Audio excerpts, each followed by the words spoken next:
मैंने यूपीएससी की परीक्षा 1997 में क्वालिफाई की थी। उसके बाद मैं भारतीय रेल यातायात सेवा में ज्वाइन किया मैंने।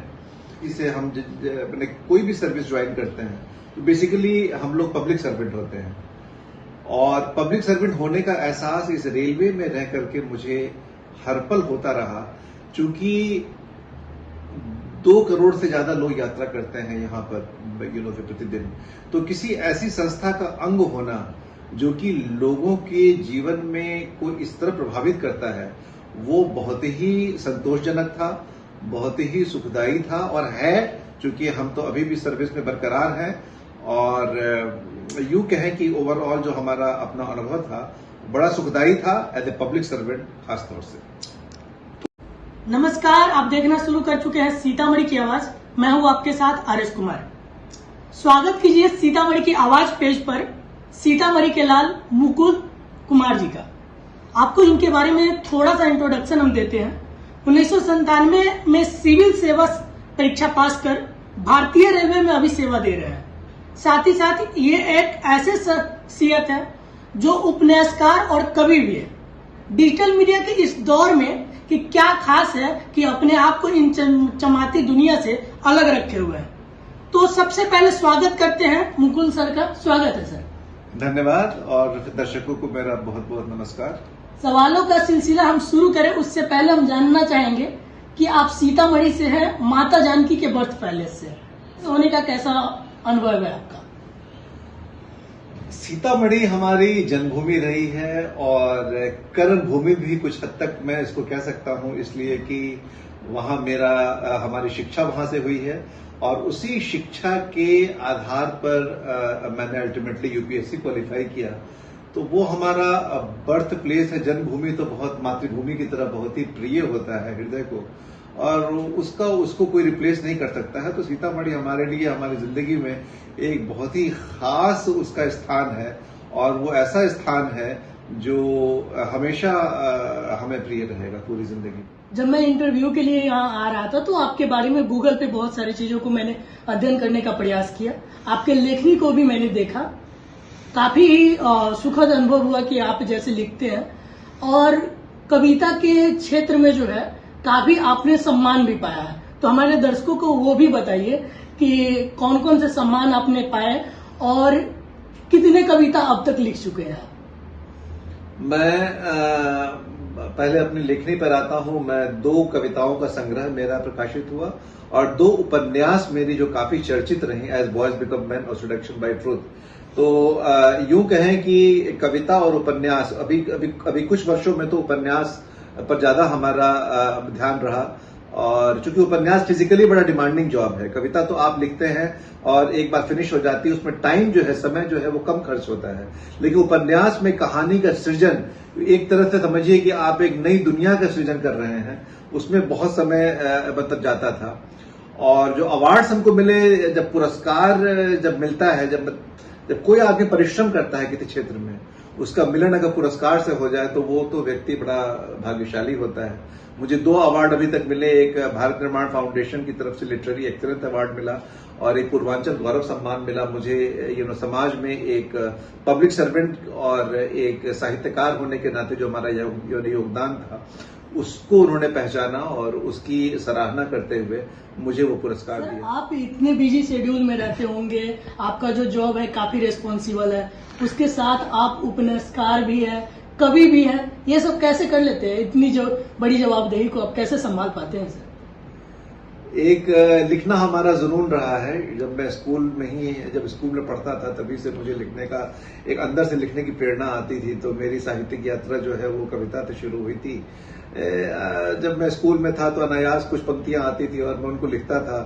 और उस समय जब आदमी लिखता है, उस अवस्था में तो बहुत कॉन्फिडेंट नहीं होता, इतना ये विश्वास नहीं होता कि जो मैं लिख पा रहा हूँ वाकई वो जो है वो लोगों तक जाने लायक चीज है कि नहीं है। लेकिन ऐसे टाइम बीतता रहा, मैं लिखता रहा, रचनाएं रूप लेती रही, और धीरे धीरे उम्र की परिपक्वता के साथ मेरी लिखावट में भी परिपक्वता आई। और वो मैं जो कविताएं लिखता रहा, 2012 में हमारा पहला काव्य संकलन प्रकाशित हुआ था, और उसके बाद फिर मैंने उपन्यास लिखना शुरू किया। उपन्यास के भी अंदर से ये प्रेरणा मिली। मेरा मानना है कोई भी कला जो होती है वो ईश्वर प्रदत्त होती है, और ये जो जुनून होता है, ये कला का जुनून जो होता है, ये अपना रास्ता खुद ब खुद बना लेता है। समय की कठिनाई थी, जॉब के बाद लिखना बहुत कठिन था, लेकिन बहुत सुखदायी भी था कहीं ना कहीं से। मुझे ऐसा लगता था कि वो मुझे पूर्ण कर रहा है कहीं ना कहीं से। मेरे अंदर एक अपूर्णता का एहसास हो रहा था, जस्ट बिकॉज कि ये जो मेरे अंदर प्रतिभा थी वो उस प्रतिभा को मैं एक्सप्रेस नहीं कर पा रहा था, उसकी अभिव्यक्ति नहीं हो पा रही थी। और आज मैं कह सकता हूं कि लिखने के बाद और उसमें उस अभिव्यक्ति के बाद और इस मुकाम पे आने के बाद मैं अपने आप को एज ए ह्यूमन बीइंग, एक आदमी के रूप में काफी पूर्णता का एहसास होता है मुझे अपने अंदर।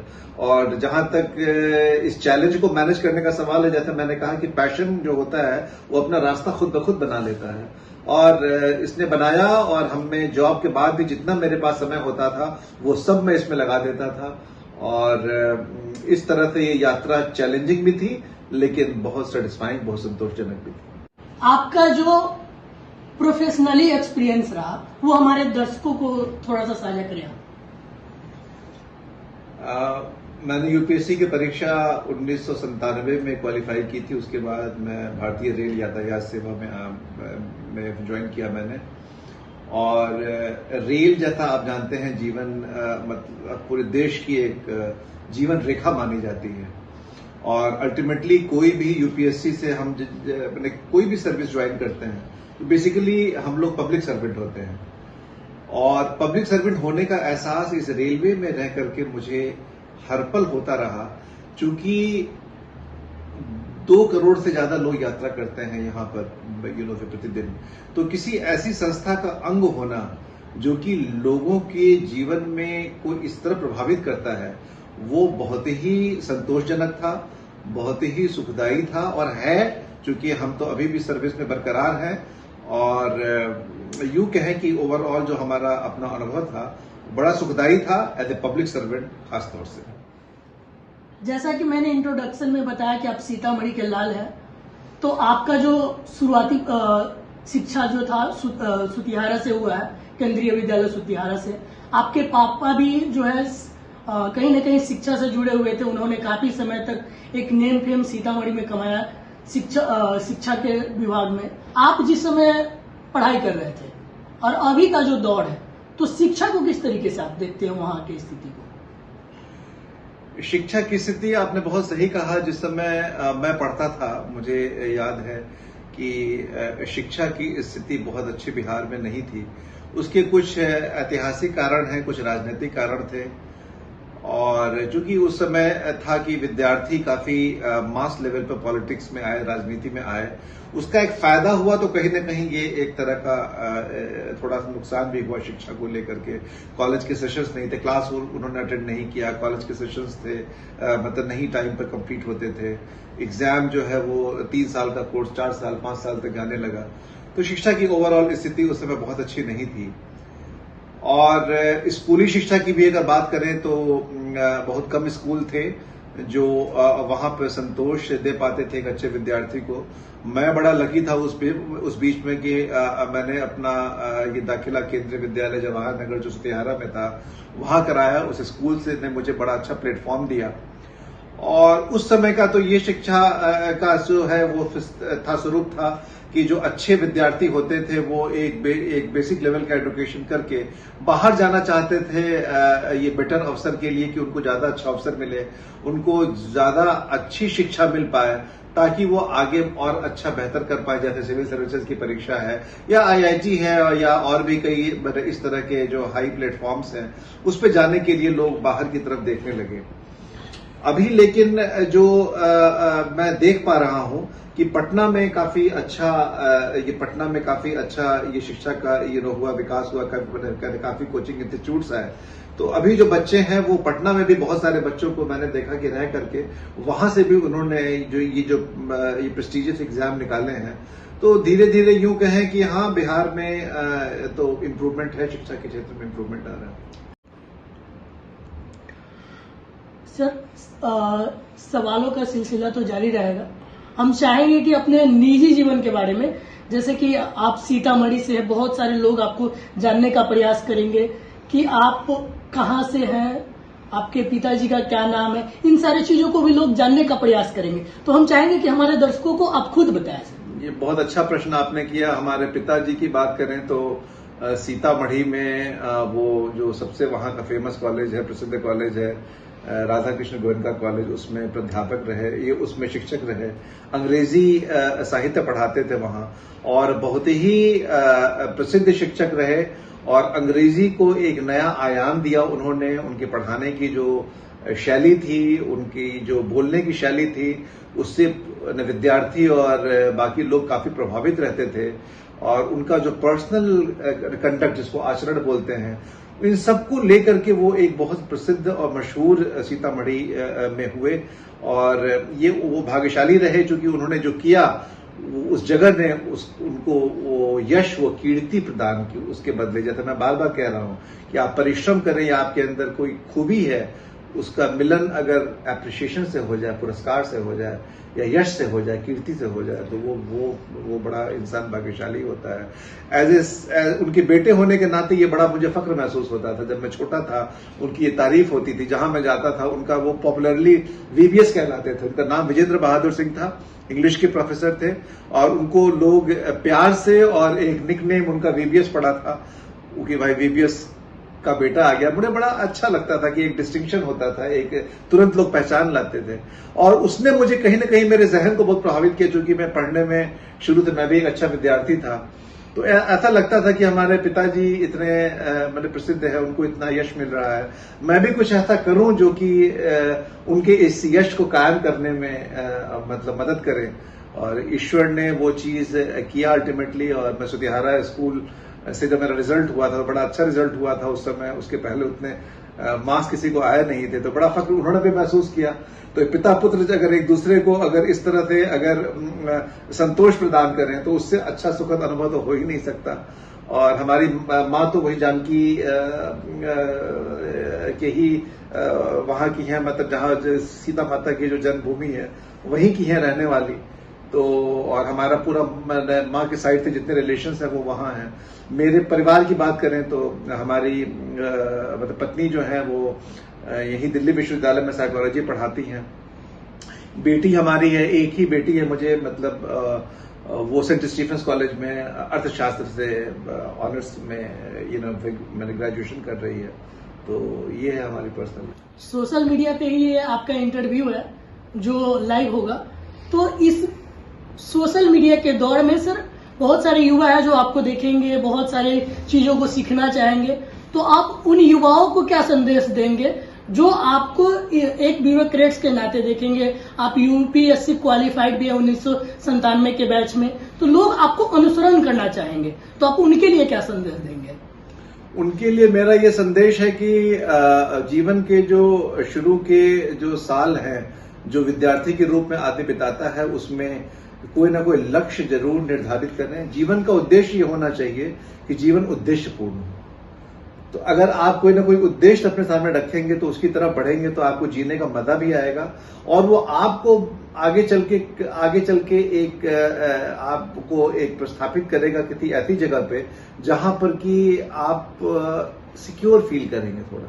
क्योंकि जब आदमी यंग रहता है तो उसके मटेरियल एस्पिरेशंस होते हैं, भौतिक उसकी फिर भौतिक नीड्स होती हैं। उन नीड्स को पूरा करना भी जरूरी है, नौकरी पाना जरूरी है, नौकरी पा करके वहां से पैसे आएंगे, परिवार क्रिएट करना है, उसको सामाजिक रूप से जो अपने आप को व्यवस्थित करने वाली बात है, वैसा उद्देश्य एक बार रखें।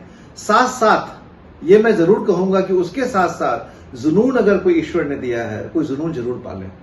क्योंकि आप किसी भी कितने भी बड़े आप ये महकमे में जाएंगे, कितनी भी बड़ी सर्विस ज्वाइन करेंगे, एक समय आएगा जहां ठहराव होता है। वहां पर अगर आपके अंदर कोई कला है, आपके अंदर कोई जुनून है, आपके अंदर किसी भी तरह का भाव है, ये सोशल सर्विस करने की इच्छा है, लोगों से जुड़ने की इच्छा है, कुछ ना कुछ करें जो कि आपको एक आदमी के रूप में पूर्णता का एहसास दिलाए और वाकई संतोष दे, आपको आत्मसंतोष दे। एक संतोष दो तरह का होता है, एक आपने मटेरियल या फिजिकल मतलब वर्ल्ड में एज ए यंग मैन आपने क्या अचीव किया, आपको कितनी, आपकी सैलरी बहुत ज्यादा है, आप बहुत अच्छे से रह रहे हैं, आपका मकान बड़ा है। ये सब चीजों के अलावा जब आप धीरे धीरे बढ़ेंगे तो और चीजों की जरूरत होगी, जिसको हम कहते हैं कि स्पिरिचुअल नीड्स बोलते हैं। उस नीड्स को पूरा करने के लिए किसी न किसी जुनून को पालना बहुत जरूरी है, उसको विकसित करना बहुत जरूरी है। बहुत अच्छा लगा सर कि आप सीतामढ़ी के प्लेटफॉर्म से जुड़े, जो उत्तर बिहार का सबसे बड़ा लोकप्रिय डिजिटल मीडिया नेटवर्क है, सीतामढ़ी की आवाज। धन्यवाद, बहुत बहुत धन्यवाद। और लोगों से जुड़ करके मुझे आज बहुत खुशी हो रही है, और अगर हमारी बात लोगों तक पहुंचे तो एक चीज मैं बताना चाहूंगा, बहुत ही मेरी भावना से जुड़ी हुई चीज है कि हमारे पिताजी नहीं रहे इस बार मई के महीने में, ईश्वर को प्यारे हो गए। और उस समय मैंने एक चीज देखी कि 1994 में वो रिटायर हुए थे, और सीतामढ़ी के लोगों ने जिस तरह उनको याद किया, जैसी भावभीनी श्रद्धांजलि दी, तो उससे मैं अभिभूत हो गया बिल्कुल। वहाँ की मीडिया से लेकर के हर जगह, वहाँ का कॉलेज जो है उसने उनको याद किया, और इतने सारे मेरे पास कॉल्स आए, और मुझे पता लगा कि आज भी 1994 में रिटायरमेंट था, और आज 2021 कहने तो करीब 27 साल बाद भी लोगों ने जिस तरह उनको याद रखा, अपने जहन में जिंदा रखा है अपनी यादों में, और जिस तरह की श्रद्धांजलि दी है, उसके लिए मैं तहे दिल से सीतामढ़ी लोगों का बहुत बहुत शुक्रगुजार। उम्मीद करता हूं सर कि आप सीतामढ़ी की आवाज का अभिन्न हिस्सा बनेंगे, आगे भी इसी तरीके से हमारे दर्शकों को आप रूबरू होंगे। और जो दर्शक हमें देख रहे थे इस समय, उनके लिए फिर से बता दूं कि हमारे साथ सीतामढ़ी के लाल मुकुल कुमार जी थे, जो एक ब्यूरोक्रेट्स है, उपन्यासकार और कवि भी है। तो इसी के साथ हम लोग फिर अगले एपिसोड में जुड़ेंगे, तब तक के लिए धन्यवाद।